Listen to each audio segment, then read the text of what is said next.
forgetting everything I've said all semester, everything I will say, what I'm going to say in the next 10 minutes is probably the most useful information that you will receive in this class.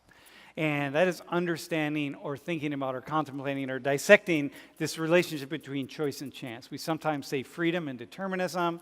We see freedom and structure. We see action and structure. We see choice and chance. Doesn't really matter how you cut it up. But the idea is, in the world of the social sciences, we spend a lot of time trying to understand the causes of human behavior. That's all we do. Social science is the cause of human behavior. Like, what is it? Why is it that people do one thing as opposed to another?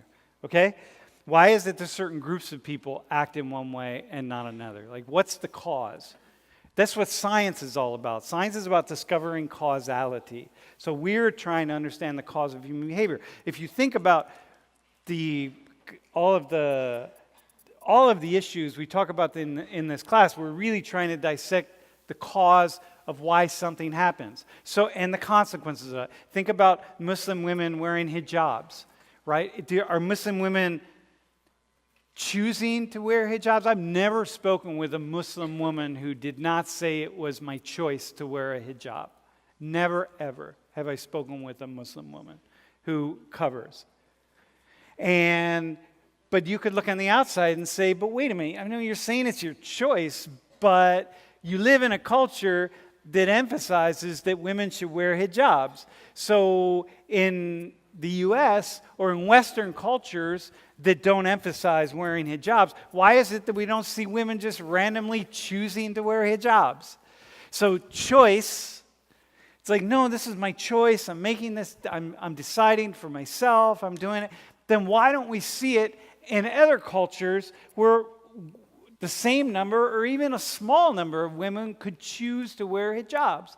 So that right there would be a tip-off to say, maybe wearing a hijab is not necessarily your full choice. There must be something else behind the process. So there must be chance, i.e. outside factors that are coming into play. In this particular case, a culture that says, hey, we think it's a really good idea that women cover.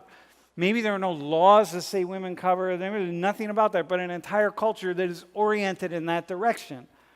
And so when that comes into play, then we start to say, okay, hang on a minute.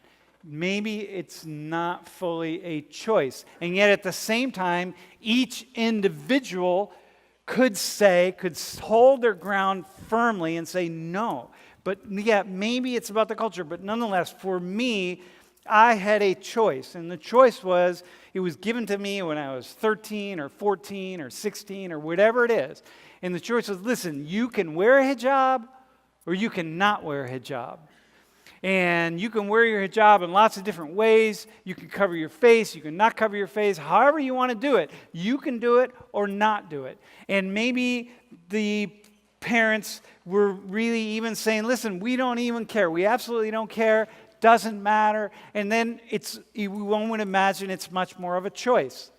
Imagine the mother of this young woman is not wearing a hijab. And if the mother's not wearing a hijab, then that tells her, like, okay, I really don't have to wear a hijab. So now it makes it even closer to being her choice. And yet, what if her friends start wearing the hijab? Because their parents maybe even push them a little bit, or they just decide to. Or what if their neighbors do? Or what if their favorite aunt wears a hijab? What if the older sister does? Suddenly, now we're moving back into chance a little bit because there are more factors and forces that would shape that choice in some direction. You get it, right? You see that? And yet you can never sit back and say, yeah, but she's not choosing. She's not fully choosing because she has a role in making the choice. Okay, are we good? Just like I wore these Western clothes today. I didn't wear a dishdasha. Whatever. I didn't wear the dress of a man from Namibia or a tribe in the Quechua tribe in Peru or Ecuador, right? But I wore these Western clothes. And it's like, okay, I chose to, but I didn't really choose to because, like, I don't know, what else am I going to wear? It's like my whole culture pushes me in this direction. And so we're always in this place of choice and chance and choice and chance. And the truth is, they all come in together. It's all part of the same package. We want to understand the cause of human behavior. You got to look at choice and chance, and they're fused. They're really fused. And what you see, and this is the key, y'all. You ready? Okay, hang on. Forget everything I just said, because I know right now, like, your thoughts are muddled, and you're thinking, okay, when are you going to tell me something important, or whatever you're thinking? I have no idea. It's right now. I'm right now going to tell you something important.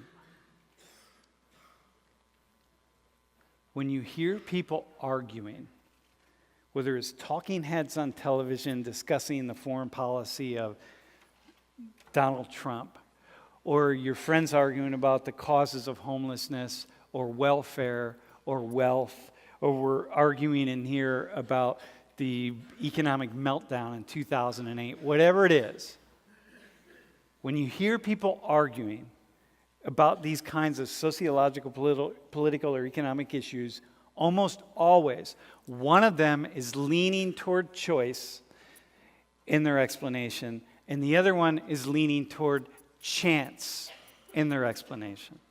So one is grabbed on a chance. So go with the hijab one.